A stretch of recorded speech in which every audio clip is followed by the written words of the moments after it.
এইদিকে আজকে আমি দিনটা শুরু করেছি ঠাকুরের পায়ে আবির দিয়ে। তারপর আমি এদিকে ঠাকুমাকে রং দিতে এসেছি, আর ইনি হলো আমাদের আদরের ভক্তি ঠম্ব। তাই এদিকে ঠাকুমারে আমি ঢক মতন রং দিয়ে দিচ্ছিলাম। রং দেওয়ার পর ঠাকুমারটা কালি দিয়ে দিল, তাই আমি ঠাকুমারে বলছিলাম যে রং খেলাতে রং মাখা তো কি মাখা। ঠাম্মাকে রং দেওয়ার পর চলে গেছিলাম জাইমুদের বাড়ি, যে বাড়িতে ঠাকুর বসানো ছিল, তো ওনাকেও আমি রং দিলাম। রং দেওয়ার পর এদিকে আমাকে কিছু বুনুও রং মাখাচ্ছিল, তো রং মেখে নিলাম। এবার ওদের মুখ থেকেও শুনে নাও।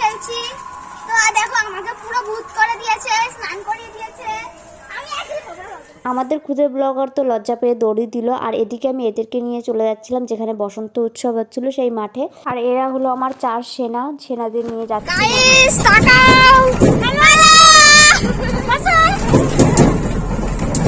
দেখতে দেখতে চলে এলাম আমরা মেলার মাঠে। মেলার মাঠে দেখো কত লোক, এদের দেখে মনে হচ্ছে এরা হোলির জম্বি, এরা আকাশ ছুতে চাইছে। মজার ছিল বিষয়টা, যাই হোক। আর ইনি এদিকে দেখো মুখোশের উপরে ভাই চশমা কে পরে, এনাকে দেখো। আর এদিকে আমি একটু ডান্স করে নিচ্ছিলাম হালকা করে, আমার সাথে সাথে আমার সেনারাও নাচ করছিল। আর ইনি তো নাচতেই চাইছিল না, ইনি আবার নাকি ব্লগার।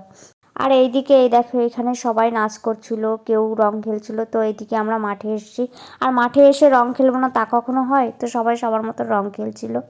রং খেলা হয়ে গেছে, এবার আমরা চলে যাচ্ছিলাম যে যার মতন বাড়িতে। তো এইদিকে আমরা সবাই মিলে হেঁটে যাচ্ছিলাম মডেলিং করতে করতে। তো বন্ধুরা আজকের মতো এই পর্যন্ত। হোলিতে কে কেমন খেলেছো অবশ্যই কমেন্ট করে জানিও।